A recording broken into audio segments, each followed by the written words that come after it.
Hello dear students, नमस्कार, welcome to संकल्प भारत। संकल्प भारत में आप सभी का बहुत बहुत स्वागत है। मैं बीएन राय संजीवनी जेई में रोटेशनल मोशन का 5वां लेक्चर लेकर आया हूं और आज के लेक्चर में हम बहुत डिटेल में बात करने वाले हैं टॉर्क एंड एंगुलर मोमेंटम के बारे में। एक एक कॉन्सेप्ट का एक एक लाइन उधेड़ कर आपके सामने रख देंगे ताकि सब कुछ आपके दिमाग में अच्छे से सेट हो जाए और आप अपने पीवाईक्यूज और आने वाले क्वेश्चंस को जो एग्जाम्स में पूछे जा सकते हैं उन क्वेश्चंस को सॉल्व कर पाओ। ठीक है, तो देखिए भाई, इसके पिछले लेक्चर में हम लोगों ने बेसिक पढ़ लिया था कंजर्वेशन ऑफ एनर्जी, जैसे काइनेटिक एनर्जी और पोटेंशियल एनर्जी का कन्वर्जन, और उस पर बेस्ड हम लोगों ने हिंज रॉड वाले क्वेश्चंस करे थे। That is very popular for JEE Mains. JEE Mains में उस तरह के क्वेश्चंस पूछे जाते हैं। ठीक है, आज के लेक्चर में हम बात करने वाले हैं पुली ब्लॉक सिस्टम के बारे में। हां जी, वही पुली ब्लॉक जो आपने कहां पढ़ा था, न्यूटन्स लॉज ऑफ मोशन में पढ़ा था। लेकिन जब न्यूटन्स लॉज ऑफ मोशन में हम पुली ब्लॉक सिस्टम पढ़ रहे थे तो हमने देखा था, हमने कंसीडर किया था कि हमारी जो पुली है वो कैसी है। हमारी पुली मासलेस है, पॉइंट इन साइज है और वो पुली गोल नहीं घूम रही है, रस्सी उसके ऊपर बिना फ्रिक्शन के स्लाइड कर रही है। लेकिन अभी क्या होगा, अभी हमारी पुली का मास भी होगा और हमारी पुली गोल गोल घूमेगी भी। ठीक है, तो चलिए स्टार्ट करते हैं रोटेशनल मोशन का पुली ब्लॉक सिस्टम। और जो हमारा सबसे पहला पार्ट है पुली ब्लॉक सिस्टम का वो है single pulley and block system. ठीक है, single pulley and block system. अगर हम single pulley and block system की बात करें बेटा जी, तो देखिए हमारे पास एक पुली है, वो ये रही, ये पुली का वो शेप रहा। अब ये शेप कैसा हो सकता है? अब ये शेप रिंग का हो सकता है, ये शेप डिस्क का हो सकता है, ये शेप हॉलो सिलेंडर का हो सकता है, ये शेप सॉलिड सिलेंडर का हो सकता है। ठीक है, और इस पुली को हमने क्या करा हुआ है, इस पुली को हमने एक दीवार से ऐसे क्लैंप करके हिंज कर दिया गया है। ठीक है, और ये अपने सेंटर के अबाउट बिना फ्रिक्शन के स्मूथली घूम सकती है। और इसके ऊपर खूब सारा वायर लिपटा हुआ है, रस्सी लिपटी हुई है और उस रस्सी के एक एंड से एक यहां पे मास लटका हुआ है m। ठीक है भाई, इसका रेडियस दे रखा है आपको r और इसका अपना मास है m। अच्छा भाई, मास है, ये टर्निंग इफेक्ट शो कर रहा है, तो इसका अपना मोमेंट ऑफ इनर्शिया होगा I। ठीक है, अच्छा, जैसा शेप होगा पुली का उस हिसाब का हम फॉर्मूला लगा लेंगे। कई बार आपको मोमेंट ऑफ इनर्शिया डायरेक्टली दिया हुआ होगा और कई बार कह देगा it is a shape of disc और it is a shape of hollow cylinder और it is a shape of solid cylinder. ठीक है, तो आपको करना क्या होगा, आपको आइडेंटिफाई करना होगा कि इस पर्टिकुलर शेप का मोमेंट ऑफ इनर्शिया क्या होता है। फॉर्मूले आपको बहुत ढंग से याद रहने चाहिए। ठीक है, तो चलो भाई कहानी को आगे बढ़ाते हैं। एम मास का ऑब्जेक्ट है। अब होगा क्या, जैसे आप इस एम मास के ऑब्जेक्ट को लटकाओगे, ये इस पॉइंट के अबाउट गोल गोल घूमने के लिए फ्री है। तो क्या होगा कि ये एम मास का ब्लॉक जो है वो नीचे आना शुरू करेगा ए एक्सेलरेशन से। क्यों भाई, इसके ऊपर नीचे एक फोर्स लगेगा टी mg और ऊपर एक टेंशन लगेगा टी। ठीक है, और ये टेंशन क्या करेगा, ये टेंशन इस पुली को गोल घुमाएगा ना बेटा, ये हमारी गलतफहमी है। हमको लगता है कि ये टेंशन इस पुली को घुमा रहा है, ना, इस रस्सी और इस पुली के बीच में एक फ्रिक्शन है जो रिलेटिव स्लाइडिंग को अवॉइड कर रहा है और उसका नाम है स्टैटिक फ्रिक्शन। मतलब इस पर टेंशन टी इधर लग रहा है तो इस पुली के ऊपर फ्रिक्शन इधर लग रहा है। ठीक है, और जब हम सिंगल पुली ब्लॉक सिस्टम की बात कर रहे हैं तो ये जो मेरा F है ये किसके बराबर है, ये मेरा F बराबर है T के। और ये थ्रू आउट रॉड कैसे लग रहा है, ये थ्रू आउट पुली कैसे लग रहा है, टेंजेंशियल लग रहा है सर, जो पुली को गोल घुमाने के लिए रिस्पॉन्सिबल है।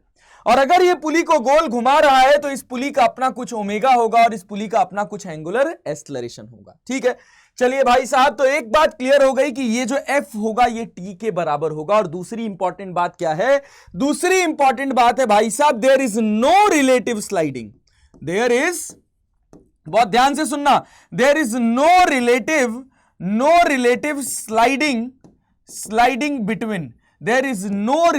स्लाइडिंग बिटवीन किसके बीच में, रोप एंड पुली के बीच में।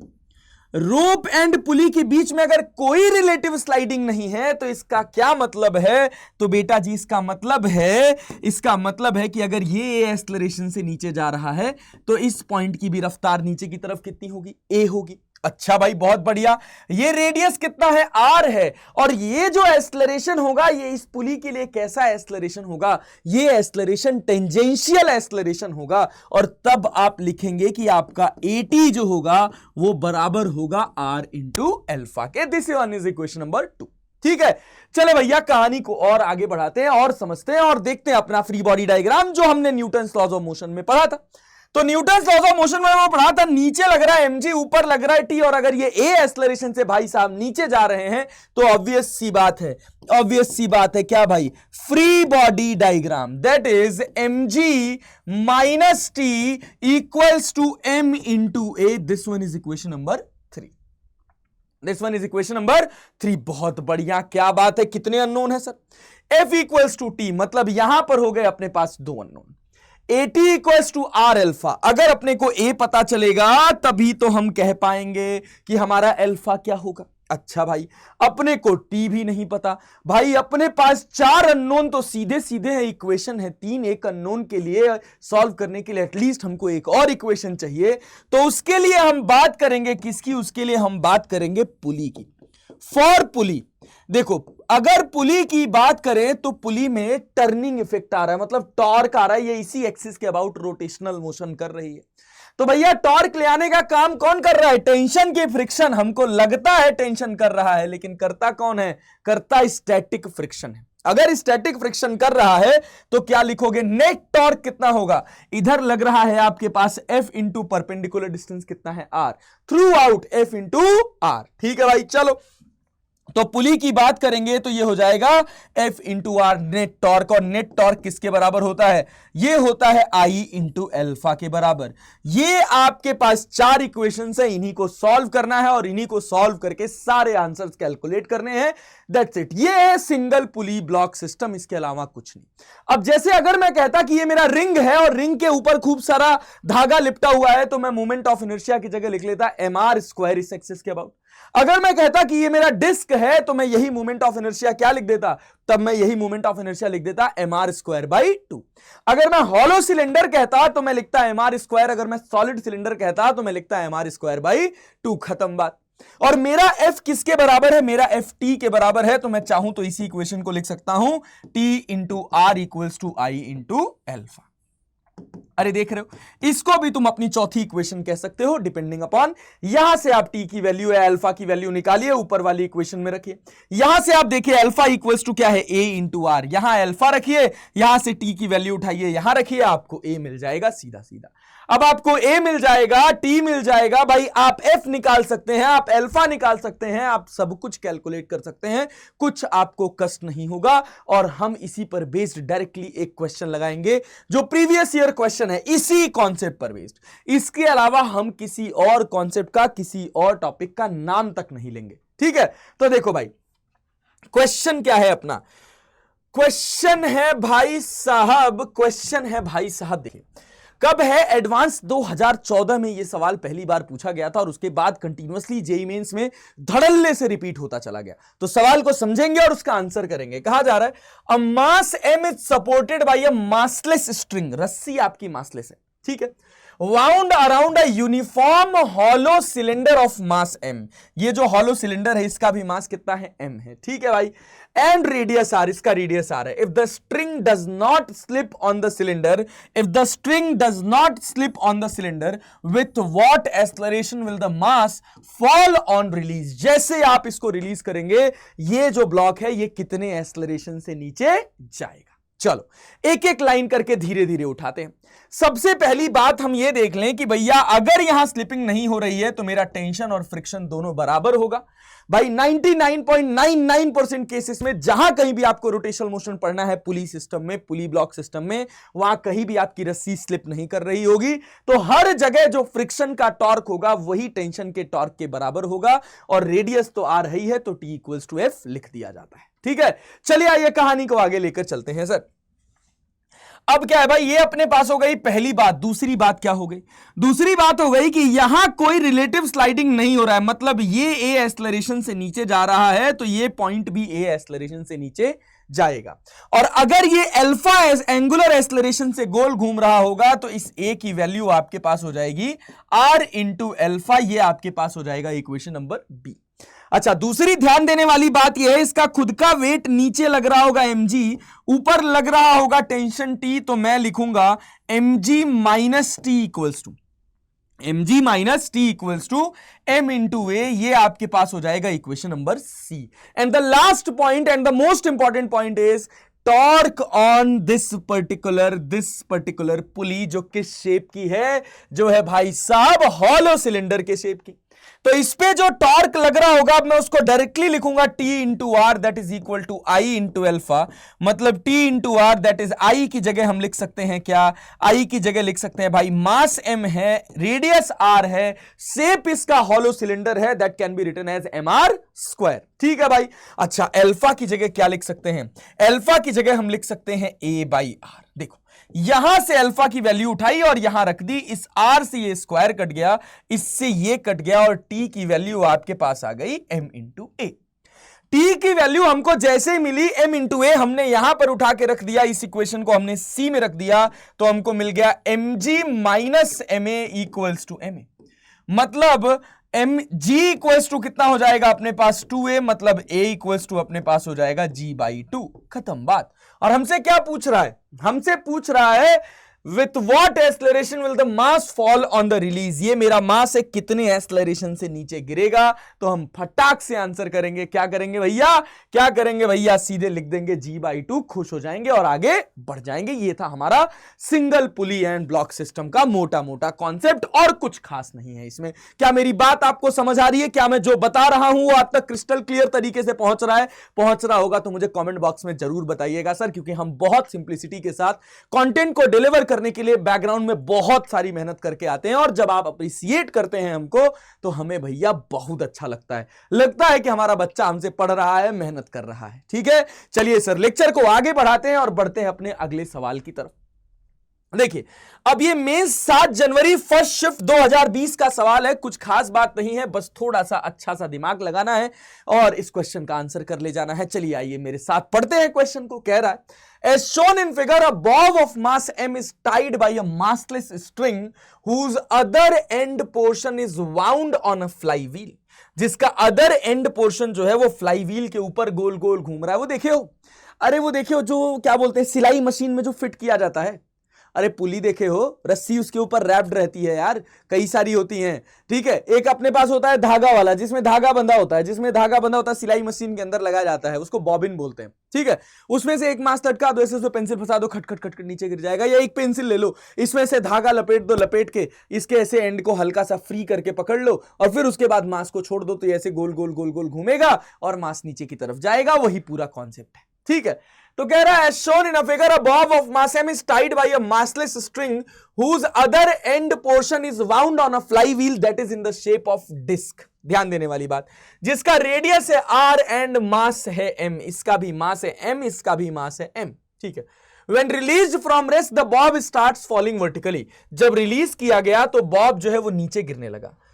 when it has covered a distance of h the angular speed of the wheel will be, जब ये h डिस्टेंस नीचे गिर जाएगा तो उस समय व्हील की जो एंगुलर वेलोसिटी होगी वो क्या होगी? बताओ, इस व्हील की एंगुलर वेलोसिटी क्या होगी? कैसे निकालें इसको? अगर हम इसको सॉल्व करने चलें तो भाई एक तो तरीका है कि आप क्या करो, फ्री बॉडी डायग्राम ड्रॉ करो सबका, जैसे आप इसको सॉल्व किए थे ऐसे आप सॉल्व करो, अल्फा निकालो, फिर काइनेमेटिक्स की इक्वेशन लगाओ और फिर उसके बाद आंसर लिखो। अच्छा, दूसरी बात क्या है? दूसरी बात यह है कि भैया हो क्या रहा है कि जब ये नीचे आ रहा है तो इसकी पोटेंशियल एनर्जी में लॉस हो रहा है, और इसके पोटेंशियल एनर्जी में होने वाला लॉस काइनेटिक एनर्जी दे रहा है किसको?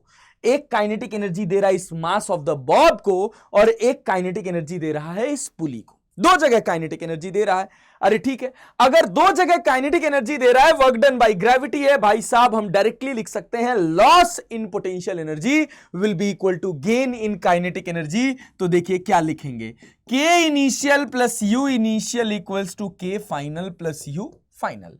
तो मान लीजिए कि जब ये एच हाइट पर था, यहां एच हाइट नीचे गिरा ना, ओह, ये एच हाइट नीचे गिरा ना बेटा जी, तो आप इसको रेफरेंस लाइन मान लो, इसको रेफरेंस लाइन मान लोगे तो एच हाइट ऊपर इसकी पोटेंशियल एनर्जी कितनी थी, या आप अगर इसी को रेफरेंस लाइन मानना चाहते हैं तो इसी को मान सकते हैं, कोई कष्ट वाली बात नहीं है। अगर आप इसको रेफरेंस लाइन मान रहे हैं, रिलीज किया गया है, तो मेरी काइनेटिक एनर्जी भी जीरो है, मेरी पोटेंशियल एनर्जी भी जीरो है।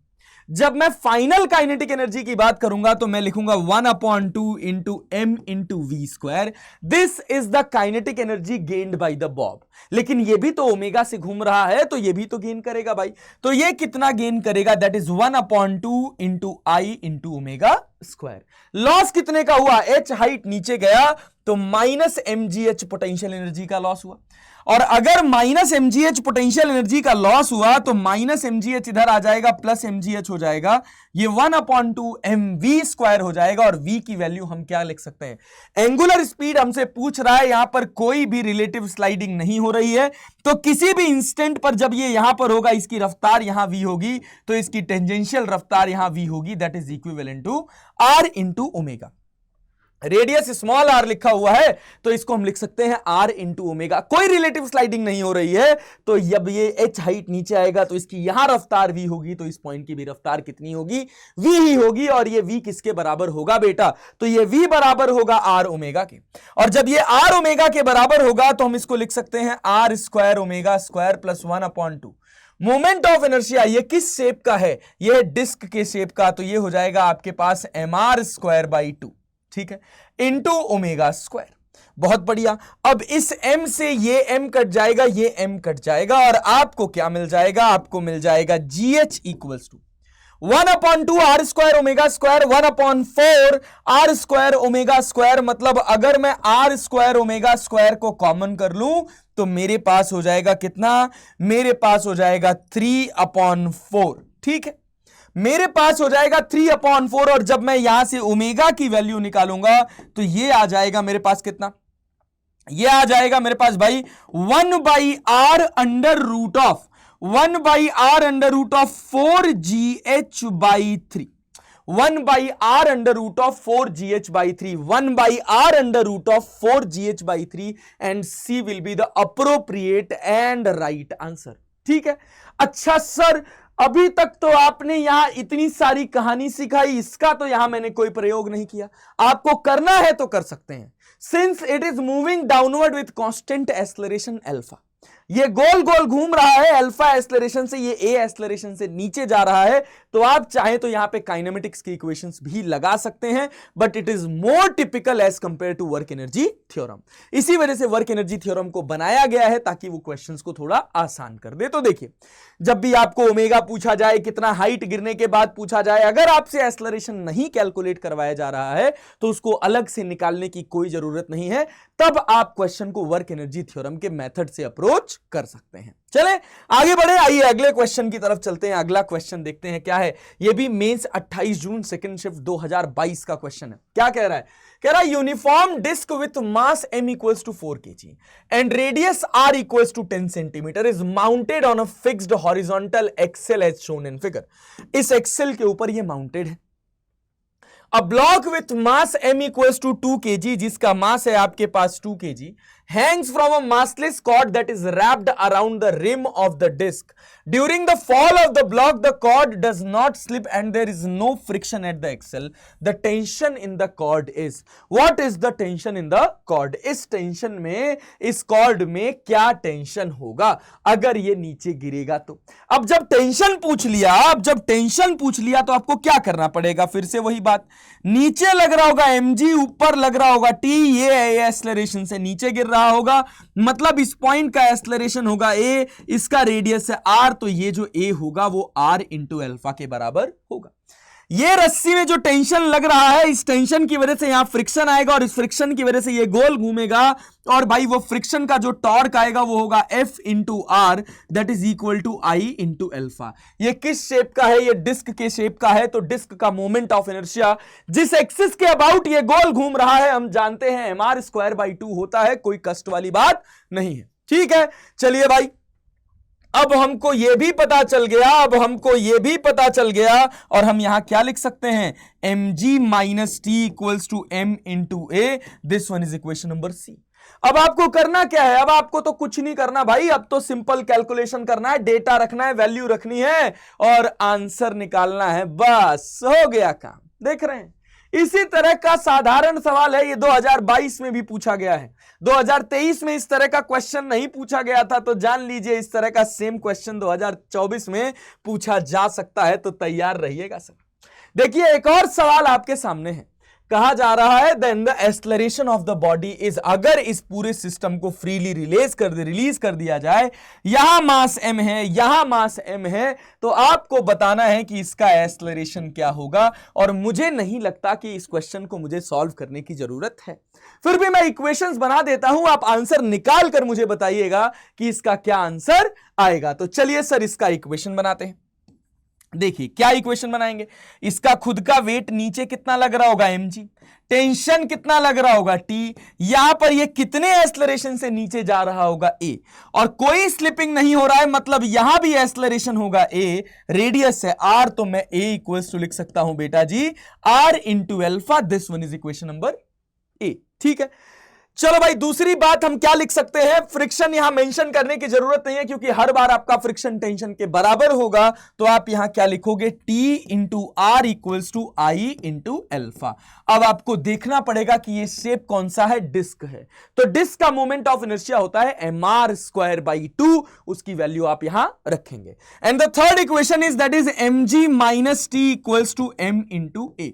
यहां से आप जैसे ही आप अल्फा की वैल्यू उठाकर अल्फा की वैल्यू इसमें रखेंगे और इन दोनों इक्वेशंस को सॉल्व करेंगे, यहां से टेंशन मिलेगा, इस टेंशन को यहां रखेंगे, आपको ए मिल जाएगा। और अगर आपको ए मिल गया तो टेंशन निकालना कोई खास बात नहीं है, आराम से आपका टेंशन कैलकुलेट हो जाएगा। ठीक है, वैसे निकालना क्या था अपने को, एक्सेलरेशन ऑफ द बॉडी निकालना था यार, तब तो फिर कोई टेंशन वाली बात ही नहीं है। अगर हम बात करें, देखो फ्रॉम इक्वेशन बी, अगर इक्वेशन बी की बात करें तो T into R that is equal to mr square by 2। ध्यान देना, इसका मास कैपिटल M है, इसका मास स्मॉल m है। mr square by 2 into alpha की जगह क्या लिख सकते हैं, अल्फा की जगह लिख सकते हैं a बाई आर, इससे ये कट जाएगा, इस r से ये r कट जाएगा, तो T की वैल्यू हो जाएगी ma बाई 2।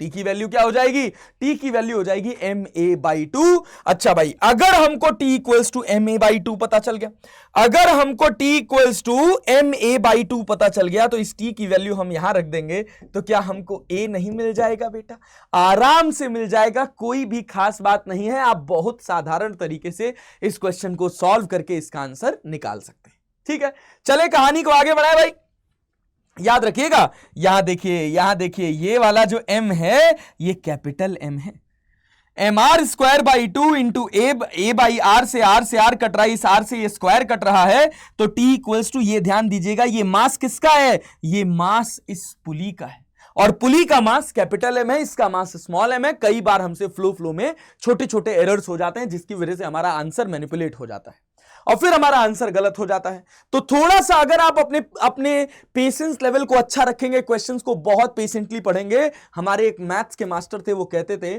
सवाल का जो जवाब होता है वो सवाल में ही छुपा होता है। तो हमको जरूरत क्या पड़ती है, हमको जरूरत होती है उस सवाल को बहुत इत्मीनान से पढ़ने की। इत्मीनान का मतलब है पेशेंस से। अगर आप क्वेश्चन को बहुत पेशेंस से पढ़ेंगे, आपका कॉन्सेप्ट अगर क्लियर है, आपको चैप्टर का नॉलेज है, तो इसकी पॉसिबिलिटी बहुत ज्यादा है कि आप क्वेश्चन को सॉल्व कर ले जाओ। बस आपको करना क्या है कि अपनी प्रॉब्लम को बहुत पेशेंटली, बहुत इत्मीनान के साथ देखना है। ठीक है, तो चलिए बढ़ते हैं आगे की तरफ और आगे ले चलते हैं लेक्चर को। अब हम बात करेंगे पुली ब्लॉक सिस्टम के उस हिस्से की जिसमें क्या होगा कि एक पुली होगी और दो ब्लॉक्स होंगे।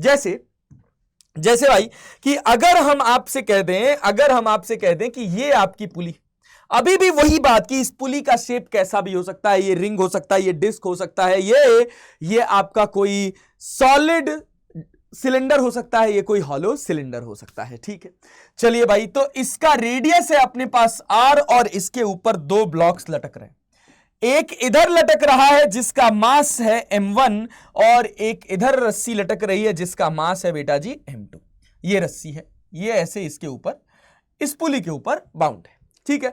और ये जो पुली है, ये पुली अभी फिक्स है क्योंकि अभी हम प्योर रोटेशनल मोशन पढ़ रहे हैं। ये पुली चलेगी भी जब हम बात करेंगे रोटेशनल प्लस ट्रांसलेशनल मोशन की। तो जब तक हम रोटेशनल मोशन की बात कर रहे हैं तब तक हमारी पुली फिक्स रहेगी, बस वो अपनी एक्सिस के अबाउट गोल गोल घूमेगी। ठीक है, चलो भाई बहुत अच्छा, वेरी गुड। तो अब देखो अब क्या होगा, अगर अब हम बात करें तो ये बात हमको क्लियर है कि जब हम अपना न्यूटन्स लॉज ऑफ मोशन वाला पुली ब्लॉक सिस्टम पढ़ते थे तो हम कहते थे यहां रस्सी में भी टेंशन टी आएगा, यहां रस्सी में भी टेंशन टी आएगा, कहते थे ना। क्यों कहते थे? क्योंकि पुली जो थी वो मेरी फिक्स थी और उसके ऊपर रस्सी स्लाइड कर रही थी विदाउट एनी फ्रिक्शन। पुली मेरी कैसी थी? फ्रिक्शनलेस थी। पुली मेरी स्मूथ थी, पॉइंट इन साइज थी और वो अपनी एक्सिस के अबाउट गोल गोल घूम नहीं रही थी। लेकिन ये पुली अपनी एक्सिस के अबाउट गोल गोल घूम रही है, इसका अपना मास है और भैया रस्सी इसके ऊपर स्लाइड नहीं कर रही है। There is no relative sliding between the rope and the pulley. If there is no relative sliding between the rope and the pulley, that means there is a friction that is acting.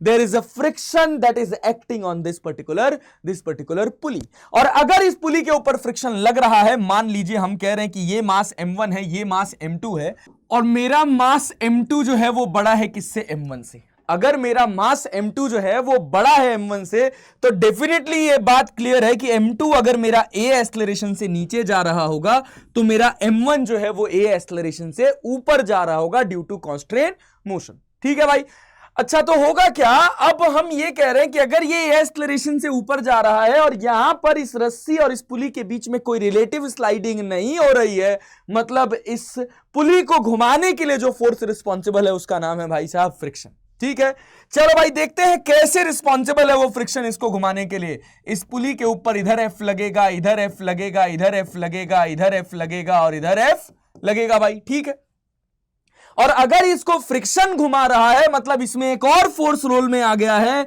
तो ये T1 होगा और ये T2 होगा। दोनों tension अलग अलग होंगे भाई। अरे ठीक है, दोनों टेंशन अलग अलग होंगे और रस्सी जो है वो हमारी मासलेस है। अगर रस्सी हमारी मासलेस है और रस्सी के ऊपर हम देखें भाई, अगर रस्सी ने इस पुली के ऊपर इधर फ्रिक्शन लगाया तो ऑब्वियस सी बात है कि ये जो पुली है ये इस रस्सी के ऊपर इधर फ्रिक्शन लगाएगी। मतलब अगर आप रस्सी को सीधा कर दो, उस हिस्से को जो इस पुली के ऊपर से जा रहा है, इधर टेंशन है आपके पास T2, इधर टेंशन है आपके पास T1 और इस पूरी रस्सी पे फ्रिक्शन पीछे लग रहा है F। ठीक है, तो इससे हमको यह बात क्लियर होती है कि T1 माइनस T2 जो होगा या T2 माइनस T1, देखिए T2 बड़ा होगा, T1 छोटा होगा, T2 minus T1 minus F। भाई ये जो पूरी रस्सी है वो कितने एक्सेलरेशन से आगे जा रही है? ये A से।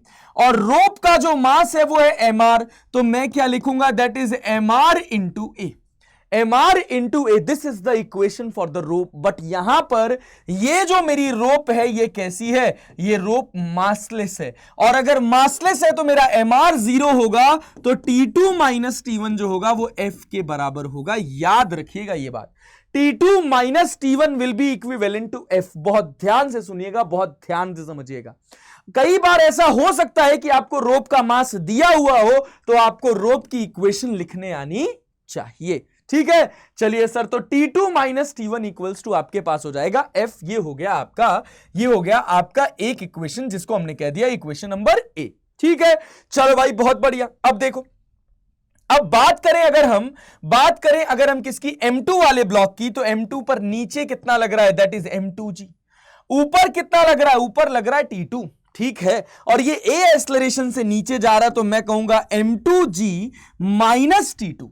M2G माइनस T2 ये जो होगा ये बराबर होगा किसके? ये बराबर होगा अपने पास M2A के।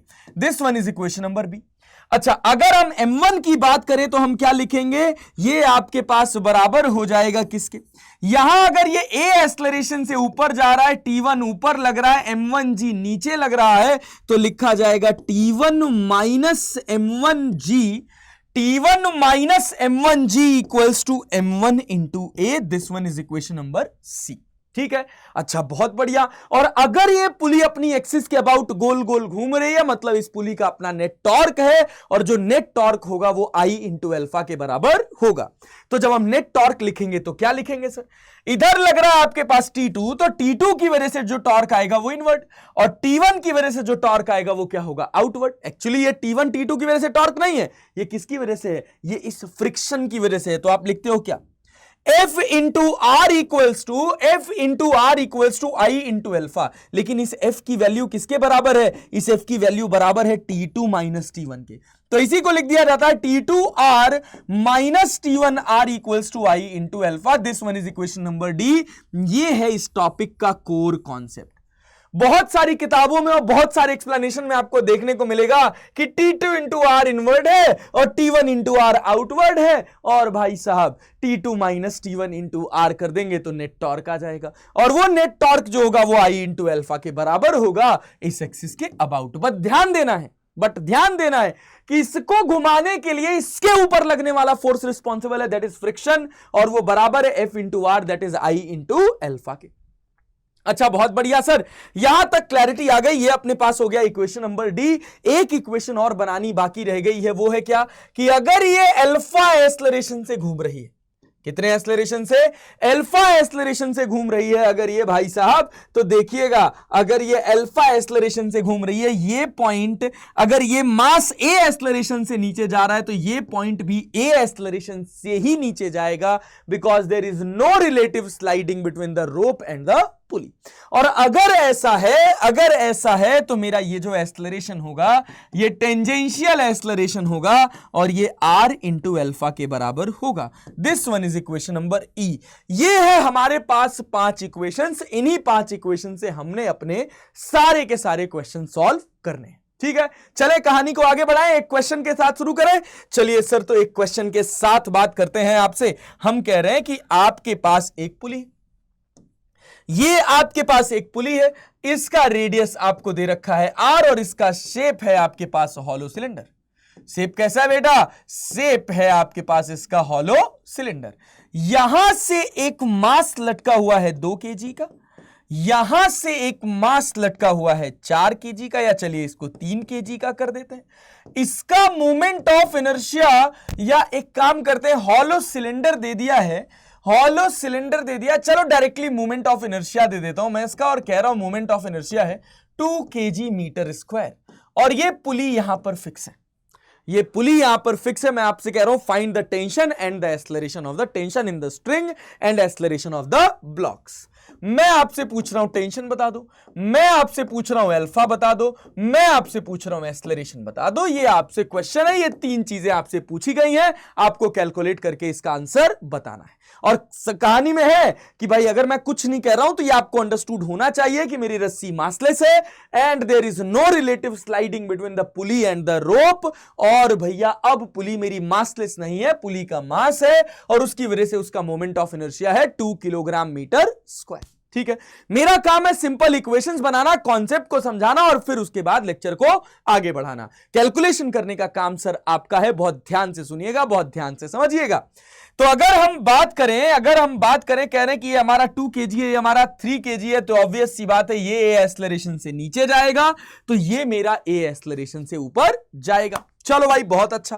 तो अगर आप बात करोगे 3 kg की, तो इसके ऊपर नीचे लगेगा 30 न्यूटन, ऊपर लग रहा होगा टेंशन T2, यहां पर आपके पास टेंशन लग रहा होगा T1, इधर लग रहा होगा आपके पास 20 न्यूटन। ठीक है भाई, कोई दिक्कत वाली बात नहीं है।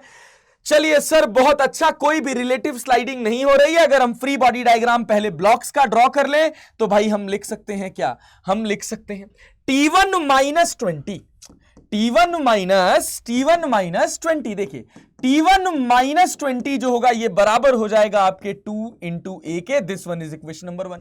ठीक है, अच्छा भाई दूसरी इक्वेशन क्या होगी, दूसरी इक्वेशन होगी 30 minus T2 that is equal to 3 into A. अच्छा बहुत बढ़िया। तीसरी इक्वेशन क्या होगी, तो तीसरी इक्वेशन होगी T2 minus T1 into R, T2 minus T1 into R that is net torque, और ये किसके बराबर होगा, ये बराबर होगा I इंटू अल्फा के। और इसका मैं रेडियस आपको दे देता हूं 1 मीटर। ठीक है, तो रेडियस आपके पास हो गया बच्चा, रेडियस आपके पास हो गया 1 मीटर, और ये अपने पास मोमेंट ऑफ इनर्शिया कितना दे रखा है 2, अल्फा का अपने को कोई ज्ञान नहीं है। ठीक है, चलिए सर, लेकिन हम एक बात जानते हैं, और वो क्या जानते हैं सर? वो हम जानते हैं कि अगर स्लिपिंग नहीं हो रही है, अगर स्लिपिंग नहीं हो रही है तो, अगर स्लिपिंग नहीं हो रही है तो मेरा जो एक्सेलरेशन होगा वो आर अल्फा के बराबर होगा। मतलब मेरा एक्सेलरेशन अल्फा के बराबर होगा, क्योंकि मेरा रेडियस 1 मीटर है। अब ये वैल्यू मैं उठा के यहां रखूंगा तो मुझे मिलेगा T2 minus T1 equals to 2a। ये हमारे पास हो जाएगा इक्वेशन नंबर 4। ठीक है भैया, बहुत अच्छा, वेरी गुड, क्या बात है सर। अब हम क्या करें? अब हम 1 और 2 से एक इक्वेशन बनाएंगे। क्या दोनों इक्वेशंस को अगर हम ऐड कर दें, ध्यान से देखो, अगर दोनों इक्वेशंस को हम ऐड कर दें तो हमको क्या मिलेगा? तो हमको मिलेगा T1 माइनस T2। ध्यान से देखो, कोई फायदा होगा क्या? नहीं होगा। एक काम करो, क्या करोगे? यहां से एक जगह से T1 की वैल्यू उठा के यहां रख दो, या यहां से T1 की वैल्यू, देखो यहां से T1 की वैल्यू उठाओ यहां रख दो, और हम कुछ छोड़ रहे हैं क्या? नहीं सर, टॉर्क का भी इक्वेशन लिख लिया, और किसका इक्वेशन लिख लिया? और वेट का भी, दोनों इक्वेशन लिख लिया सर। I इंटू अल्फा लिखा कि नहीं? वो भी लिख लिया सर। और क्या? और A इक्वल्स टू अल्फा तो अपने पास आ ही गया है। तो हो तो गए अपने पास टोटल कितनी इक्वेशंस? 5 इक्वेशंस। अब सॉल्व हो जाएगी। कैसे सॉल्व हो जाएगी बताइए जरा। तो हम क्या करेंगे भाई? हम यहां से T1 माइनस T2 की वैल्यू उठाएंगे, यहां रख देंगे, और हमारा आंसर आ जाएगा। ठीक है, चलिए करके देखते हैं भैया। 1 में से 2 को माइनस कर दीजिए तो क्या मिलेगा सर? तो ये आपको मिल जाएगा T1 माइनस T2, और या 1 प्लस 2 कर दीजिए, 1 माइनस 2 मत करिए, 1 प्लस 2 कर दीजिए। तो T1 माइनस T2 जो होगा वो किसके बराबर हो जाएगा? 30 में से 20 जाएगा तो बचेगा ये अपने पास प्लस 10, और ये 3 और 2 कितना हो जाएगा? ये आपके पास हो जाएगा, ये इक्वल टू आपके पास हो जाएगा 5a। मतलब यहां से T1 माइनस T2 की वैल्यू आपको मिल जाएगी 5a माइनस 10। मतलब आपको T1 माइनस T2 मिल रहा है 5a माइनस 10, तो T2 माइनस T1 कितना मिलेगा? That is 10 minus 5a। तो यहां क्या लिखेंगे? 10 minus 5a equals to 2a। इस वाली वैल्यू को हमने उठाया और इस इक्वेशन में रख दिया। तो यहां से 5 और 2 इधर जाएगा तो 7a इक्वल्स टू 10 हो जाएगा। तो a की वैल्यू आपके पास आ जाएगी 10/7 मीटर पर सेकेंड स्क्वायर। अब जैसे ही हमको a पता चला हम T1 भी निकाल सकते हैं, जैसे हमको a पता चला हम T2 भी निकाल सकते हैं, और मेरा a जो है वो अल्फा के बराबर है। अगर मेरा a अल्फा के बराबर है भाई साहब, तो हमारा अल्फा 10/7 रेडियन पर सेकेंड स्क्वायर के बराबर हो जाएगा। यह है आपके पास इसका पूरा का पूरा कोर कॉन्सेप्ट। ठीक है, चलो बच्चा आ जाओ, लेक्चर को थोड़ा और आगे बढ़ाते हैं, एक दो और बेसिक कॉन्सेप्ट सीखते हैं और समझते हैं कि और इसमें क्या क्या बातें हो सकती हैं। तो अगर हम आगे की और बात करें और पुली की बात करें, तो मान लीजिए मैं आपसे कह दूं कि आपके पास एक टेबल है, मान लीजिए ये आपके पास एक टेबल है, ठीक है, या हाँ ठीक है, ये आपके पास एक टेबल है, और इस टेबल पर यहां पर आपके पास एक पुली लगी हुई है ऐसे, और इस पुली के ऊपर 2 रस्सियां पास कर रही हैं। मतलब एक रस्सी पास कर रही है ऐसे, ये ऐसे पास कर रही है। यहां पर आपके पास एक ब्लॉक रखा हुआ है जिसका मास है m, यहां पर एक ब्लॉक रखा हुआ है जिसका मास है 2m। अरे ठीक है, और ये पुली अपने हिंज के अबाउट फ्री है रोटेट करने के लिए। इसका रेडियस आपको दे रखा है 1 मीटर, रेडियस दे रखा है आपको 1 मीटर, इसका मोमेंट ऑफ इनर्शिया दे रखा है 2 किलोग्राम मीटर स्क्वायर, और m की वैल्यू आपको दे रखी है 2 kg, तो 2m की वैल्यू आपके पास हो जाएगी 4 kg।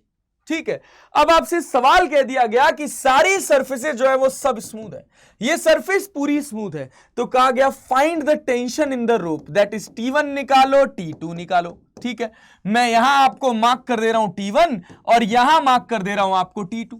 और दूसरा आपसे पूछा गया एक्सेलरेशन निकालो, तीसरा आपसे पूछा गया अल्फा निकालो। 4 अननोन बनाने हैं, 4 अननोन है आपके पास, 4 इक्वेशंस बनानी है और आपका आंसर सिंपली निकल जाएगा। कुछ खास बात नहीं है इसमें, जैसे आपका काइनेमेटिक्स चल रहा था वैसे ही ये चलेगा। बस यहां पर एक एक्स्ट्रा चीज ऐड ऑन हो गई, वो है पुली का मास का होना, पुली के मास का होना, पुली पर मोमेंट ऑफ इनर्शिया का एसोसिएट होना, और भैया विदाउट स्लिपिंग में A equals to R alpha के बराबर होना। सर्कुलर मोशन का माइनर माइनर कॉन्सेप्ट, अगर आपको ये सारी चीजें अच्छे से पता होंगी तभी आप रोटेशनल मोशन को ढंग से कर पाओगे, ढंग से समझ पाओगे। तो चलिए मैं इस क्वेश्चन का इक्वेशन बनाता हूं, इसके बाद मैं एक क्वेश्चन देता हूं आपको घर से करने के लिए, और फिर कुछ और इस पर बेस्ड पीवाईक्यूज में आपसे सॉल्व करवाता हूं। ठीक है, चलो भाई देखो तो क्या होगा भाई, क्या होगा जब हम इसको सॉल्व करने चलेंगे तो हमको क्रिस्टल क्लियर दिख रहा है कि ये हिस्सा नीचे जाएगा और ये हिस्सा आगे जाएगा। बहुत अच्छा, इसका खुद का वेट नीचे लग रहा होगा 2 mg, ऊपर टेंशन T2, ये A एक्सेलरेशन से नीचे जा रहा है, तो सिंपल सी इक्वेशन बन जाएगी क्या, 2 mg that is equivalent to कितना, 4 kg है ना, तो डायरेक्टली लिख देना भाई, 4 kg है तो डायरेक्टली लिख दें 40 माइनस T2। ये किसके बराबर होगा सर, ये बराबर होगा 4 इंटू ए के। ठीक है, इक्वेशन ए हो गया। अच्छा m की बात करें तो इस पर आगे लग रहा है T1, इसका एक्सेलरेशन a आगे है, तो हम क्या लिखेंगे सर, हम लिखेंगे T1 इक्वल्स टू 2 इंटू ए, बिना किसी हेजिटेशन के, सिंपल साधारण सी बात, इस पर पीछे कोई भी फोर्स नहीं लग रहा है, तो ये हमारे पास हो जाएगा T1 equals to 2 into A. अच्छा दूसरी बात क्या, दूसरी बात क्या, अब भैया अपने पास एक इक्वेशन बची टॉर्क की, तो टॉर्क की इक्वेशन हो जाएगी T2 minus T1 into R equals to I into alpha. तो T2 minus T1 into R की वैल्यू है आपके पास 1, आई की वैल्यू आपको दे रखी है 2, और अल्फा की वैल्यू आपको नहीं पता। तो हम ये जानते हैं कॉम्प्लीमेंट्री इक्वेशन की A जो है वो आर अल्फा के बराबर होता है, तो R मेरा 1 मीटर है तो A मेरा अल्फा हो जाएगा, तो मैं यहां पे 2A लिख लूंगा, ये मेरा इक्वेशन C हो जाएगा, और अल्टीमेटली मेरा ये इक्वेशन D है। तो अब इससे क्या मिला, अब इससे मिला T2 minus T1 equals to 2A। ठीक है भैया, अब इक्वेशन ए और इक्वेशन बी से आप क्या करिए, आप दोनों इक्वेशन को ऐड कर दीजिए, तो आपको T1 माइनस T2 मिल जाएगा। यहां से T1 माइनस T2 की वैल्यू उठाइए, यहां रख दीजिए और आंसर निकाल दीजिए। सर इस तरह के क्वेश्चन डरावने लगते हैं बच्चों को, अरे भाई साहब रोटेशनल मोशन का ऐसा कौन सा पहाड़ आ गया, कुछ नहीं है, साधारण है, सिंपल है, बस समझदारी होनी चाहिए और कुछ नहीं चाहिए। अरे समझे, अब इसी को थोड़ा और कठिन बनाना होगा, तो वो कैसे बनाया जाएगा, कह दिया जाएगा कि बच्चा एक तो इंक्लाइंड प्लेन रहा, वो रहा तुम्हारे पास ऐसे कुछ, देखो ये तुमसे कह दिया जाएगा कि ये लो, ये तुम्हारे पास एक इंक्लाइंड प्लेन है। ठीक है, बहुत अच्छा, ग्रेट, ये तुम्हारे पास हो गया एक इंक्लाइंड प्लेन, और इस इंक्लाइंड प्लेन पर एक लगी हुई है पुली, ये तुम्हारे इस इंक्लाइंड प्लेन पर लगी हुई है एक पुली। ठीक है भाई, बहुत अच्छा, इस पुली से एक रस्सी इधर आ रही है। ठीक है, थोड़ा इसको सीधा बनाते हैं। हाँ बेटा, एक रस्सी इधर आ रही है, इससे एक ब्लॉक जुड़ा हुआ है, और ये रस्सी का दूसरा हिस्सा इधर एक ब्लॉक से जुड़ा हुआ है। ये एंगल आपको 37 डिग्री दे रखा है, ये एंगल आपको 53 डिग्री दे रखा है, इसका मास आपको 5 kg दे रखा है, इसका मास आपको 10 kg दे रखा है, यहां और यहां पर कोफिशिएंट ऑफ फ्रिक्शन आपको 0.2 दे रखा है। ठीक है, अब आपसे कह रहा है कि इस पुली का रेडियस आपको गिवन है 1 मीटर, और भैया there is no relative sliding between the pulley and the rope, कोई पुली और रोप के बीच का रिलेटिव स्लाइडिंग नहीं है। ठीक है, अच्छा भैया कोई रिलेटिव स्लाइडिंग नहीं है, और इस पुली का मोमेंट ऑफ इनर्शिया आपको दे दिया गया है 2 किलोग्राम मीटर स्क्वायर। अब आपसे सवाल पूछा जाएगा, वो क्या पूछा जाएगा कि बताइए दोनों रस्सियों में टेंशन कितना होगा, T1 क्या होगा, T2 क्या होगा, पूछा जाएगा बता दीजिए भैया एक्सेलरेशन क्या होगा, पूछा जाएगा आपसे बता दीजिए अल्फा क्या होगा। यही 4 अननोन है, यही 4 पॉसिबिलिटीज हैं और कुछ नहीं है, और सस्ता सवाल है यार बेटा, समझ, इसमें कुछ नहीं करना। अगर तुझे फ्री बॉडी डायग्राम ड्रॉ करने आता है, तुझे टॉर्क की इक्वेशन लिखने आती है, sigma F X equals to M into A, sigma F Y equals to M into A लिखने आता है, इस सवाल में कुछ कठिनाई नहीं है। चले हम करके दिखा दें, आओ इक्वेशन तुम्हारे सामने बना देते हैं फटाक से। देखो इसका खुद का वेट नीचे लग रहा है 50 न्यूटन, एक एक्सिस इंक्लाइंड के पैरेलल और एक इंक्लाइंड के परपेंडिकुलर।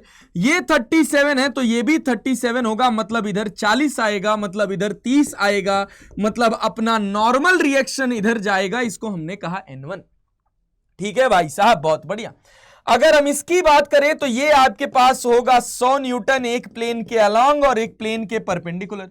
ये आपका 53 है, ये भी 53 होगा। 100 cos 53 की बात करेंगे तो इधर आपके पास 60 आएगा, इधर आपके पास 80 आएगा, और ये आपके पास हो जाएगा नॉर्मल रिएक्शन। अरे ठीक है, N1 था, इसको हमने कर दिया N2। ठीक है भाई, बहुत बढ़िया। अब देखो इधर लग रहा है 80, इधर लग रहा है 30, मतलब कितने का गैप है? तो हमको क्लियर दिख रहा है 50 न्यूटन का गैप है। अब यहां पर देखो फ्रिक्शन कितना आ रहा है। फ्रिक्शन एट 5 kg को मैं कह रहा हूं F1 है, तो यहां मैं लिखूंगा यहां जो मैक्सिमम पॉसिबल फ्रिक्शन है भाई, कौन सा फ्रिक्शन? काइनेटिक फ्रिक्शन अगर स्लाइडिंग होती है। ठीक है, म्यू की वैल्यू कितनी दे रखी है? 0.2, N1 दे रखा है अपने पास 40, तो ये अपने पास हो जाएगा 8 न्यूटन। ठीक है, और F2K की जो मैक्सिमम पॉसिबल वैल्यू है, मतलब F2S कह लो, स्टैटिक का मैक्सिमम होता है, काइनेटिक का फिक्स रहता है। दोनों का म्यू 0.2 है, मतलब दोनों फ्रिक्शन लग रहे हैं। इसी को हम स्टैटिक भी कह लेते हैं, इसी को हम काइनेटिक भी कह लेते हैं। ठीक है, तो भाई F1 है और ये आपके पास F2 है, मतलब ये स्टैटिक की मैक्सिमम वैल्यूज हैं। यहां पर मैक्सिमम 8 हो सकता है और F2 मैक्स कितना हो सकता है? F2 मैक्स हो सकता है 6 दूना 12 न्यूटन। तो 12 और 8 कितना होगा? 20 न्यूटन। और इसको चलाने वाला फोर्स कितना है? 80 इधर लग रहा है, 30 इधर लग रहा है, 50 न्यूटन इधर लग रहा है। 50 न्यूटन जो चलाने के लिए रिस्पॉन्सिबल है। अगर इधर पूरा 12 लग जाए और इधर पूरा 8 लग जाए तब भी 20 न्यूटन ही हुआ। तो मतलब ये पूरा का पूरा सिस्टम चलेगा, इधर की तरफ चलेगा। अगर इन्हीं दोनों का जो सम होता वो 50 से ज्यादा आ जाता तो ये सिस्टम रुका रह जाता, फिर आपको कुछ करने की जरूरत ही नहीं पड़ती। समझ रहे? ये सब चीजें भी बहुत छोटी छोटी चीजें जो बहुत ध्यान देने वाली हैं। ऐसी जगहों पर हम गलती कर जाते हैं, तो थोड़ा ध्यान से देखिएगा, ध्यान से समझिएगा कि ये मैंने क्यों निकाला। अगर इन दोनों का जो मेरा सम है, जैसे मान लो कि ये इधर चलेगा तो इस पर फ्रिक्शन इधर लगेगा, इस पर फ्रिक्शन इधर लगेगा। अगर फ्रिक्शन ना होता तो ये 50 न्यूटन से ऐसे जाता। अरे जाता भाई। ठीक है, चलो अल्टीमेटली अभी अगर हम इसको मान ले कि ये मासलेस वासलेस है सब, अभी बस हम चेक कर रहे हैं कि ये चलेगा कि नहीं चलेगा, सिस्टम चलेगा कि नहीं चलेगा। तो हमने कहा कि ठीक है भैया पहले चलाना देखो।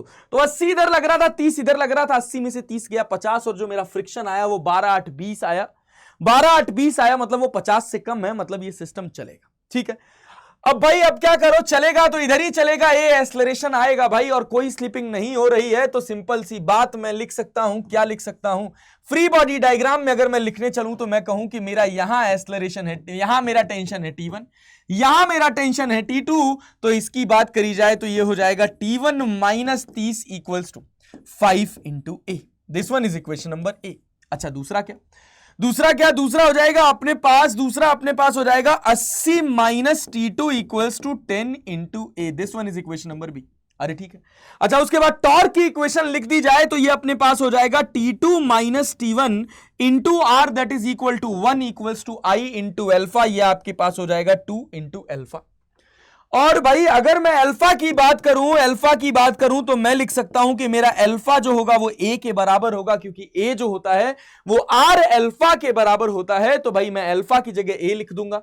फिर से मेरे पास ये इक्वेशन डी हो गया। मेरे पास 1 2 3 4 अननोन, 4 इक्वेशन सॉल्व किया, आंसर निकाला और खुश होकर घर चले गए। That's it. ये है पूरा का पूरा कॉन्सेप्ट। ठीक है, चलो भाई लेक्चर को और आगे बढ़ाते हैं, कहानी को और अच्छे से समझते हैं। अब इसमें हमको कुछ खास नहीं करना, सिंपल सी बात है। इक्वेशन बनाने का ज्ञान आता होगा तो आपको ये क्वेश्चन बिल्कुल भी कठिन नहीं लगेगा। बूझ रहे हैं बात? अगर हमारी बात समझ के अगर आप फॉलो करके पढ़ लिए ना भैया, आपका कोनो सिलेक्शन नहीं रोक पाएगा। संजीवनी इज मोर देन एनफ।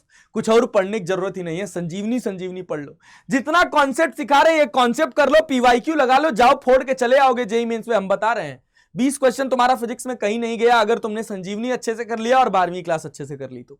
ठीक है, चलो आओ देखो आगे बढ़ते हैं। पुली ब्लॉक सिस्टम का एक दूसरा वर्जन देखते हैं। आपको दिखेगा इस तरह का क्वेश्चन रोटेशनल मोशन में कि दो पुली जैसा शेप दिखेगा कि एक आपके पास ऐसे छोटा सेगमेंट होगा, ठीक है, इसको थोड़ा छोटा बनाते और एक आपके पास बड़ा सेगमेंट होगा, दोनों कंसेंट्रिक होंगे, ऐसे दिखेगा आपको।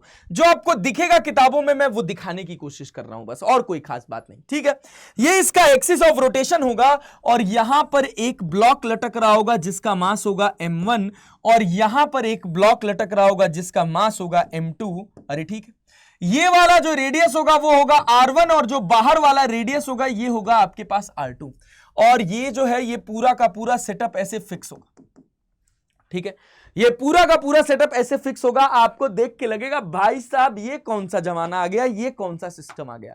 और फिर आपसे पूछा जाएगा कि आपको क्या बताना है सर, आपको बताना है T1 क्या होगा, आपको बताना है T2 क्या होगा, ठीक है। अब कहानी बदल जाएगी। अब अगर मान लीजिए हम आपसे कह दें कि हमारा m2 जो है वो बड़ा है m1 से, तो मेरा ये हिस्सा नीचे जाएगा, ये हिस्सा ऊपर जाएगा।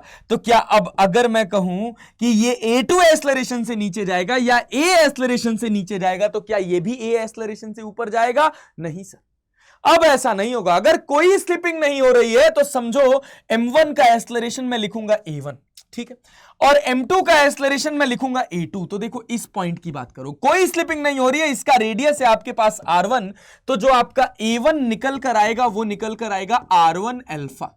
देखना, अच्छा भाई बहुत बढ़िया। जो a2 लिखोगे यहां पर देखो ये a2 है तो ये भी तुम्हारा a2 होगा, और जब तुम a2 लिखोगे तो a2 को क्या लिखोगे बेटा, a2 को लिखोगे r2 into alpha. This one is equation number B. अरे समझे, a1 अलग होगा a2 अलग होगा। पहले क्या हो रहा था, a1 और a2 दोनों a होते थे, ठीक है। अरे बात समझ आ रही है? तो इसका एक्चुअल फील क्या है वो मैं आपको दिखाने की कोशिश कर रहा हूं। ये डायग्राम पता है कैसा है? ये डायग्राम कुछ इस हिसाब का है। It is a shape of a cylinder, ठीक है, जिसके दो रेडियस है।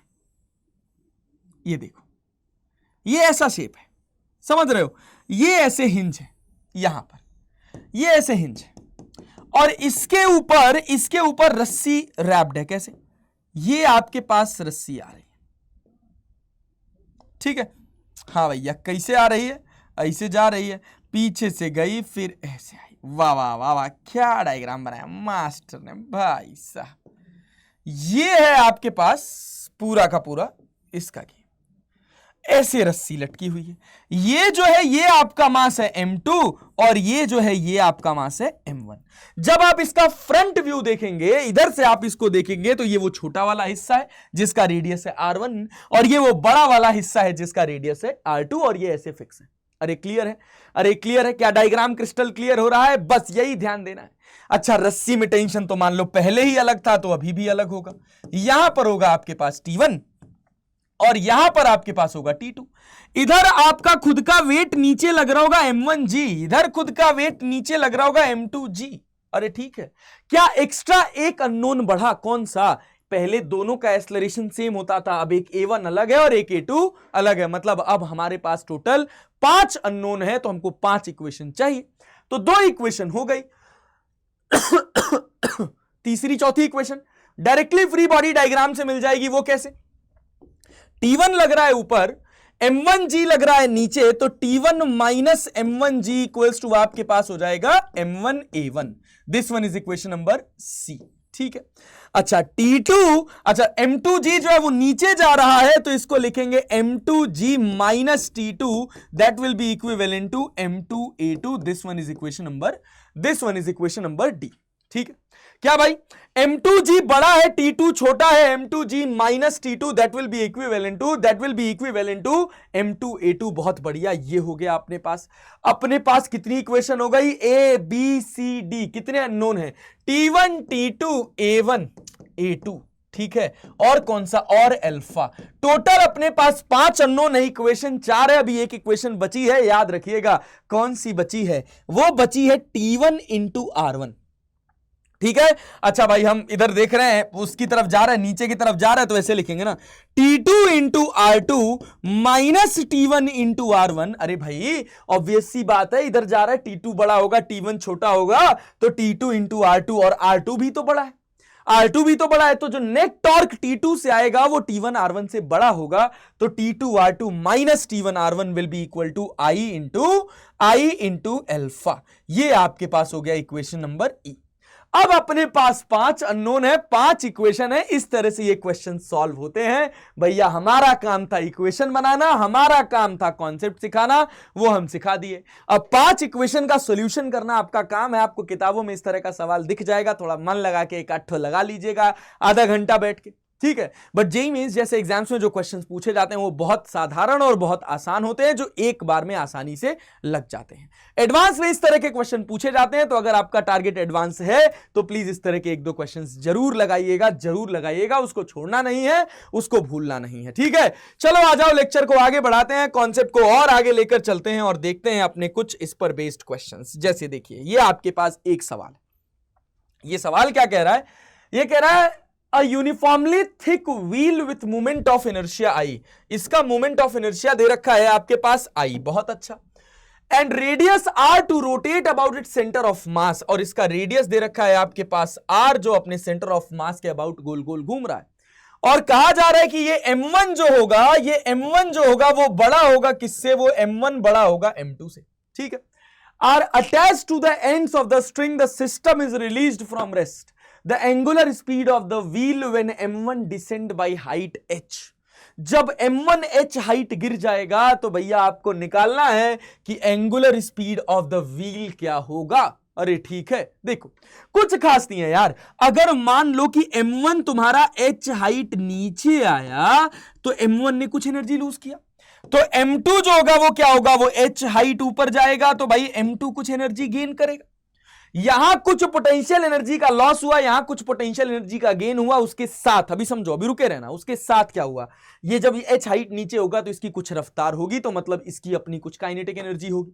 ये एच हाइट ऊपर गया, इसकी भी कुछ रफ्तार होगी, मतलब इसकी भी अपनी कुछ काइनेटिक एनर्जी होगी। और ये व्हील ओमेगा से घूमा है, मतलब इस व्हील की भी अपनी कुछ ना कुछ काइनेटिक एनर्जी होगी। और अगर इस व्हील की भी अपनी कुछ काइनेटिक एनर्जी होगी तो डायरेक्टली हम क्या लिख सकते हैं? डायरेक्टली हम लिख सकते हैं भैया क्या? K initial plus U initial equals to K final plus U final। K initial plus U initial equals to K final plus U final। भैया इनिशियल काइनेटिक एनर्जी कितनी थी? 0 थी। इनिशियल पोटेंशियल एनर्जी कितनी थी? 0 थी। सबको अपने अपनी रेफरेंस पर रहने दिया। फाइनल काइनेटिक एनर्जी की बात करें तो 1/2 into M1 into v square plus 1/2 into M2 into v square. अरे भाई एक एच हाइट नीचे गिरा, इसने जितना ये एच हाइट नीचे जाने के बाद जो रफ्तार इसकी होगी, सेम वही रफ्तार इसकी एच हाइट ऊपर जाने के बाद होगी, क्योंकि कॉन्स्ट्रेन रहेगा। रस्सी एक ही है और हम चाहते हैं कि अगर हमारी रस्सी ना टूटे तो रस्सी के अलोंग हर पार्टिकल की रफ्तार बराबर होनी चाहिए। तो एच हाइट बाद अगर इसकी रफ्तार वी नीचे की तरफ है तो एच हाइट बाद ऊपर इसकी रफ्तार ऊपर की तरफ वी होगी, ठीक है। चलो भाई हो गया। अब उसके बाद क्या? अब एक और चीज है, एक और की काइनेटिक एनर्जी है, that is 1/2 into I into omega square. This is the kinetic energy gained by the wheel. Wheel ने जो काइनेटिक एनर्जी गेन करी, ये वो काइनेटिक एनर्जी है। बहुत बढ़िया, वेरी गुड, क्या बात है। और अगर फाइनल पोटेंशियल एनर्जी लिखें तो -M1GH प्लस M2GH, ठीक है। देखो M1 H हाइट नीचे गया तो इससे एनर्जी लूज किया और इससे एनर्जी गेन किया, तो -M1GH प्लस M2GH। मतलब अब हम इसको सॉल्व करें तो हम लिख सकते हैं क्या? M1 minus M2GH equals to 1/2 M1। V की जगह क्या लिख सकते हैं? V की जगह क्या लिख सकते हैं? V की जगह लिख सकते हैं R इंटू ओमेगा। रेडियस इसका R है भाई, R इंटू ओमेगा लिखा जा सकता है क्योंकि कोई स्लिपिंग नहीं हो रही है। अगर कोई स्लिपिंग नहीं हो रही है तो यहां पर अगर इसकी रफ्तार V है तो यहां इस पॉइंट की रफ्तार V होगी सर, और ये जो V होगा ये मेरा R ओमेगा के बराबर होगा। तो मैं लिखूंगा आर स्क्वायर ओमेगा स्क्वायर, ठीक है भाई। तो r square omega square plus 1/2 into M2 into are square plus omega square. अरे ठीक है, आर ओमेगा होता है तो स्क्वायर है, तो आर स्क्वायर ओमेगा स्क्वायर लिख दिया, प्लस 1/2 इंटू आई इंटू ओमेगा स्क्वायर। ठीक है भाई, बहुत अच्छा। अब देखो अब क्या कॉमन हो सकता है। अब ओमेगा स्क्वायर इन सब में से ओमेगा स्क्वायर जो है वो कॉमन आ सकता है। अगर सब में से मैं ओमेगा स्क्वायर को कॉमन कर दूं तो ये क्या मिलेगा? M1 minus M2GH equals to 1/2 omega square को कॉमन कर लेंगे तो ये अपने पास कितना हो जाएगा? ये अपने पास हो जाएगा M1 plus M2 into are square, M1 plus M2 into are square plus I. ये आपके पास पूरा एक्सप्रेशन हो जाएगा। तो यहां से ओमेगा की वैल्यू आ जाएगी 2m1 minus m2gh, 2m1 minus m2gh divided by m1 plus m2 into are square plus I. ये आपके पास पूरा एक्सप्रेशन हो जाएगा अंडर रूट में। तो आपके पास सही आंसर कौन सा हो जाएगा? 2m1 minus m2gh upon m1 plus m2 R square plus I. भाई साहब ए जो होगा वो आपका सही आंसर हो जाएगा। शायद मैंने कहीं स्मॉल आर लिख दिया है क्या? तो वो तो तुम लोग समझदार हो यार, कोई छोटे बच्चे थोड़ी हो यार। हाँ, यहां मैंने इस रेडियस को कैपिटल आर लिख दिया था, इसको स्मॉल आर फील कर लो, तुम्हारी मर्जी यार। तुम्हें पता है कि स्मॉल आर क्या है और कैपिटल आर क्या है, दैट्स इट, खत्म बात। ठीक है, ये था अपने पास देखो कॉन्सेप्ट का क्वेश्चन। मेंस सेकंड शिफ्ट 2020 का इसी तरह के क्वेश्चंस आपसे जेईई मेंस में पूछे जाएंगे। अगर आपकी तैयारी शानदार होगी, अगर आप अपने कंटेंट को ईमानदारी से पढ़ के और प्रैक्टिस करके गए होंगे तो आप फंसेंगे नहीं सर, ये गारंटी है। ठीक है, चलें आगे बढ़े। आइए कुछ और सवाल देखते हैं, इस पर बेस्ड कुछ और क्वेश्चंस हैं क्या? हाँ भाई देखो, एक और सवाल है, एक और सवाल है। कह रहा solid cylinder, a solid cylindrical length is suspended symmetrically through two massless string as shown in figure. The distance from the initial rest position the cylinder should be unbinding the string to achieve a speed of 4 metre per second, that is कितना centimetre?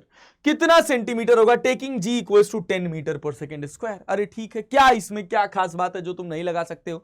जल्दी बताओ भैया, कुछ ऐसा है क्या जो तुमसे नहीं होगा? तो मान लीजिए कि अगर ये h हाइट नीचे गिरा है भैया, अगर ये h हाइट नीचे गिरा है जिसमें वो 4 मीटर पर सेकेंड की स्पीड गेन कर रहा है, तो जितना इसने अपनी पोटेंशियल एनर्जी का लॉस किया उतना ही तो गेन किया। तो क्या लिखोगे भाई? तब सिंपल सी बात हम लिखेंगे mgh equals to 1/2 mv square. इतना ही तो पोटेंशियल एनर्जी का लॉस हुआ, जितना लॉस हुआ वही काइनेटिक एनर्जी के फॉर्म में गेन हुआ। तो जब ये नीचे जा रहा होगा तो इसकी एक रफ्तार होगी v, that is 1/2 mv square, और एक ये गोल गोल घूम रहा होगा तो भाई साहब that is 1/2 into I into omega square. और फिर ओमेगा की जगह हम क्या लिख लेंगे? ओमेगा की जगह लिख लेंगे v बाई आर, क्योंकि रिलेटिवली कोई भी स्लाइडिंग नहीं हो रही है, कोई भी स्लिपिंग नहीं हो रही है, तो ओमेगा जो होगा वो v बाई आर के बराबर होगा। यहां वैल्यू रखिए, आंसर निकालिए और खुश होकर घर जाइए। वैसे मैं आपको इसका आंसर बता दूं, इसका आंसर आ रहा है मेरे हिसाब से शायद 120 सेंटीमीटर। आप कैलकुलेट कर लीजिएगा, आसानी से आपका आंसर निकल जाएगा। ठीक है, चले भाई आगे बढ़े, कहानी को आगे लेकर चलें। ये थी हमारी बेसिक बातें, कुछ खास नहीं। मोमेंट ऑफ इनर्शिया का फॉर्मूला आपको पता ही होगा, क्योंकि ये क्या है? ये है आपके पास solid cylinder, that is mr square by 2। Omega की जब जगह लिखेंगे आप v square upon R square से आर स्क्वायर कट जाएगा, v की वैल्यू निकल कर आ जाएगी। इस तरह के क्वेश्चंस को सॉल्व करने की आदत आपको जरूर डालनी पड़ेगी। अगर आप इस तरह के क्वेश्चंस को सॉल्व करने की आदत डालेंगे तभी आप जेईई मेंस के लिए एलिजिबल होंगे। ठीक है, जेईई मेंस का एग्जाम इसी वजह से कठिन है क्योंकि उसमें कुछ भी ऐसा नहीं है जिसको आप कह दो कि दिस इज नॉट इंपॉर्टेंट, इसको नहीं पढ़ूंगा, ऐसा नहीं है। वहां आपको हर चैप्टर पढ़ के जाना है। इवन इलेक्ट्रोमैग्नेटिक वेव्स भी उतना ही इंपॉर्टेंट है जितना इंपॉर्टेंट ऑप्टिक्स है। 2 ही सवाल आपको ऑप्टिक्स से भी देखने को मिलेंगे और 1 से 2 सवाल आपको इलेक्ट्रोमैग्नेटिक वेव्स से देखने को मिलेंगे। कई बार 2 दिख जाते हैं, कई बार 1 ही दिखता है, समझ रहे हैं? तो एक बहुत बड़ा चैप्टर जितना इंपॉर्टेंट है, छोटा चैप्टर भी उतना ही इंपॉर्टेंट है। और मैं तो कहता हूं कि छोटे चैप्टर्स ज्यादा इंपॉर्टेंट है। जैसे आपका थर्मोडायनेमिक्स हो गया, जैसे आपका काइनेटिक थ्योरी ऑफ गैसेस हो गया, जैसे आपका फ्लूइड मैकेनिक्स हो गया, जैसे आपका इलास्टिसिटी वाला पोर्शन हो गया, ग्रेविटेशन हो गया, आपका वर्क एनर्जी थ्योरम पर थोड़ी ठीक ठाक पकड़ हो गई। ये सब आपके क्वेश्चंस के नंबर्स की प्रोबेबिलिटी को, सही सॉल्व करने के नंबर्स की प्रोबेबिलिटी को बढ़ा देते हैं। ठीक है, और भाई अगर आप कॉन्सेप्चुअली अच्छे हैं तो 99 परसेंटाइल के लिए तो फिर सब कुछ पढ़ना है यार। फिर तो अपने को सारे क्वेश्चंस आने चाहिए, तभी तो 99 परसेंटाइल आएगा यार। अब मान लो अगर अपने पास 25 क्वेश्चन अपने को करना है और हमने अगर 20 क्वेश्चन अटेम्प्ट किए हैं तो ऑब्वियस सी बात है 2-3 गलत हो सकते हैं। तो मतलब 17-18 क्वेश्चन तक तो सही जाना चाहिए ना। और 18 क्वेश्चन सही आप तभी कर पाएंगे ना सर जब आपको पूरा का पूरा पेपर आता होगा, अदरवाइज आपके लिए थोड़ा मुश्किल हो जाएगा। ठीक है, चलो कहानी को आगे बढ़ाते हैं और with a very fresh topic that is known as angular momentum. Angular momentum के बेसिक्स को इस लेक्चर में समझते हैं और अगले लेक्चर में हम बात करेंगे कंजर्वेशन ऑफ एंगुलर मोमेंटम के बहुत सारे बढ़िया क्वेश्चंस पर। ठीक है, तो एंगुलर मोमेंटम क्या होता है सर? जैसे आपका लीनियर मोमेंटम होता है मास इनटू वेलोसिटी, वैसे ही एंगुलर मोमेंटम होता है L vector. That is presented as R vector cross P vector. मतलब कहने का क्या है कि अगर आपके पास एक कोई पार्टिकल है जिसका मास m है, जिसका लीनियर मोमेंटम p वेक्टर दे रखा है, कौन से प्लेन में सर? किसी 3 डायमेंशनल कोऑर्डिनेट सिस्टम में, x axis, y axis and z axis में। और ये m मास का पार्टिकल जो यहां पर है, जिसका कुछ कोऑर्डिनेट है x, y, z, x, y, z, भाई साहब यहां पर आपका ऑब्जर्वर है, इससे इसका पोजीशन वेक्टर है r वेक्टर। ठीक है सर, अगर ये r वेक्टर है तो आपका जो लीनियर मोमेंटम होगा r vector cross p vector होगा, और इसी को लिखा जाता है r वेक्टर क्रॉस मास m है। अगर मैं कहूं कि इसकी लीनियर वेलोसिटी v वेक्टर ऐसे दे रखा है, तो p को लिखा जाएगा m इंटू v वेक्टर, और further it will be written as r vector cross v vector. ये आपके पास है एंगुलर मोमेंटम। ठीक है सर, बहुत बढ़िया।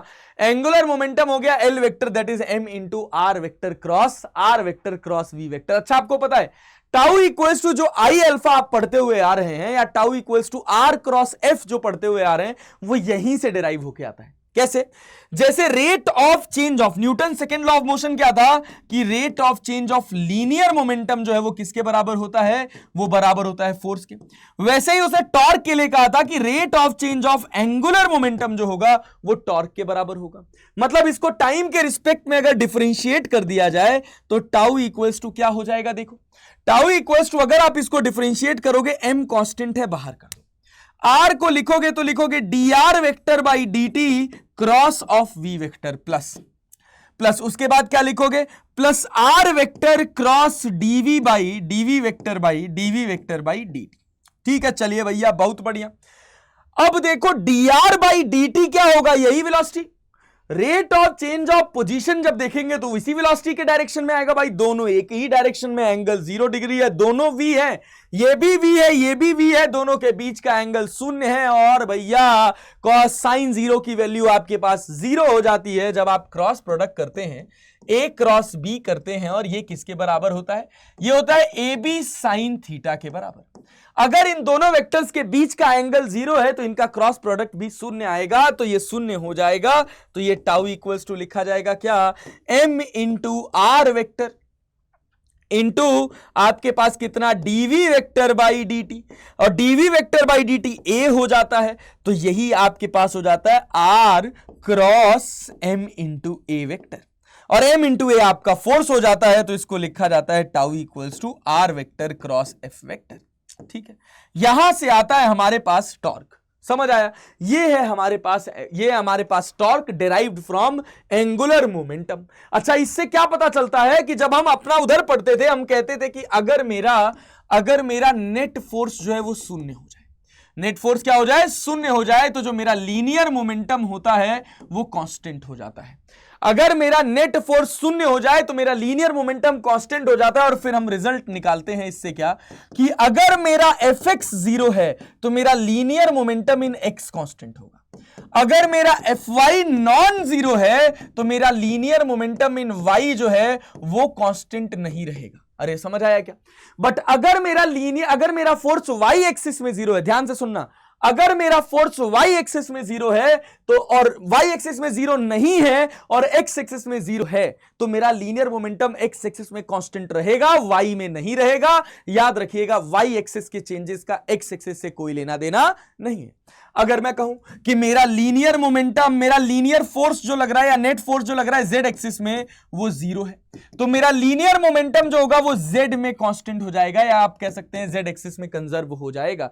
इसी वजह से याद करिए, जब हम कंजर्वेशन ऑफ लीनियर मोमेंटम लगाते थे तो x एक्सिस में ज्यादा करके लगाते थे, क्योंकि y एक्सिस में जब ब्लॉक स्लाइड कर रहा होता है तो y एक्सिस में नेट फोर्स 0 नहीं होता है।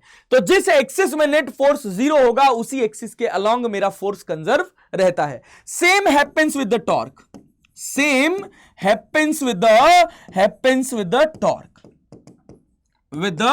टॉर्क। अरे क्लियर है क्या? ये क्या कहता है? ये कहता है कि टॉर्क अबाउट एक्सिस, अगर किसी एक्सिस के अबाउट मेरा टॉर्क 0 है तो मेरा जो एंगुलर मोमेंटम होगा, वो मेरा एंगुलर मोमेंटम उस पर्टिकुलर एक्सिस के अबाउट कांस्टेंट रहेगा।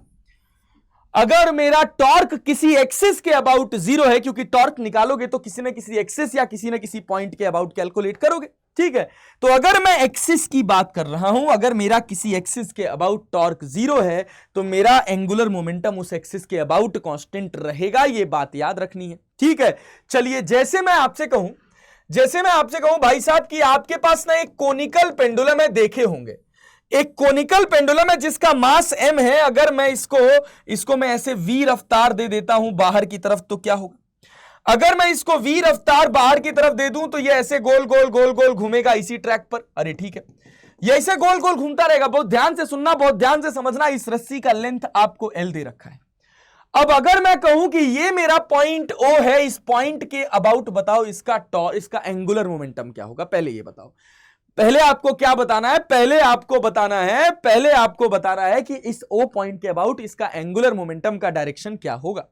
तो भैया हम कैसे निकालेंगे? हम जानते हैं राइट हैंड पाम रूल। और मेरा एंगुलर मोमेंटम क्या है? मेरा एंगुलर मोमेंटम है R क्रॉस P या R क्रॉस MV। तो पहली प्रायोरिटी हो जाएगा मेरा L, जो मेरा R पोजीशन है। दूसरी प्रायोरिटी हो गई मेरी वेलोसिटी, तो ये मिला मेरा एंगुलर मोमेंटम। तो ये जो होगा ये होगा मेरा L वेक्टर। अरे ठीक है, ये इस एक्सिस के अबाउट ऐसे गोल गोल चक्कर काट रहा है, इसका मास m है। ये बताओ इसका mg जो वेट लग रहा है, इस mg की वजह से इस एक्सिस के अबाउट टॉर्क कितना होगा? तो हमने कहा सर ये mg इधर लग रहा है, मतलब इससे जो टॉर्क आएगा वो आउटवर्ड आएगा। और अगर इस एक्सिस से भैया इस एक्सिस से मैं देख रहा हूं ये परपेंडिकुलर डिस्टेंस से mg इधर लग रहा है, तो मेरा टॉर्क आउटवर्ड आ रहा है। और अगर मेरा टॉर्क आउटवर्ड आ रहा है मतलब इस एक्सिस के अबाउट मेरा टॉर्क कितना है बच्चा? तो इस एक्सिस के अबाउट मेरा टॉर्क है 0। कितना टॉर्क है? इस एक्सिस के अबाउट मेरा टॉर्क है बेटा जी 0। ठीक है, चलिए बहुत बढ़िया। इस एक्सिस के अबाउट हमारा टॉर्क हो गया, 0। मतलब इस एक्सिस के अबाउट मेरा एंगुलर मोमेंटम जो है वो कांस्टेंट रहेगा। प्रूव करके देखो, प्रैक्टिकली देखो क्या होगा। अगर मैं बात करूं इस एंगुलर मोमेंटम का, तो देखो जैसे जैसे मेरा ब्लॉक ये अपनी पोजीशन चेंज करता जाएगा, बॉल क्या होगा? ये L चेंज होता जाएगा। L का क्या बदलेगा? मैग्नीट्यूड की डायरेक्शन। अगर ये कांस्टेंट v से इस पर घूम रहा है तो मेरे इस L का डायरेक्शन चेंज होगा। और हर स्थिति परिस्थिति में यहां कितना एंगल बनाएगा? थीटा। मतलब इस L का जो कंपोनेंट इस एक्सिस के अलोंग जाएगा वो जाएगा L cos theta, and that will not change.